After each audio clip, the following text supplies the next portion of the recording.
এক বুদ্ধিজীবী এক আলেম সাহেবকে বলল, হুজুর আপনারা যে এত পরকাল পরকাল করেন, পরকাল বলতে তো কিচ্ছু নাই।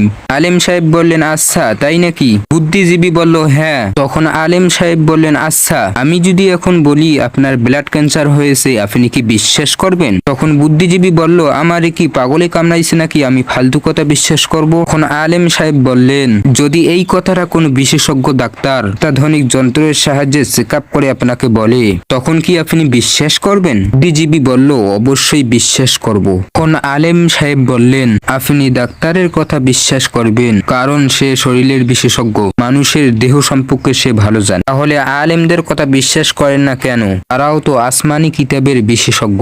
কোরআন হাদিসের মাধ্যমেই তারা পরীক্ষা করে বলে যে পরকাল আছে, মৃত্যুর পরে আরেকটা জীবন আছে, জান্নাত আছে, জাহান্নাম আছে। তখন বুদ্ধিজীবী বুদ্ধি খাটাইয়া বলল, হুজুর আপনি ঠিকই বলছেন, আপনার কথাই সত্য, পরকাল আছে।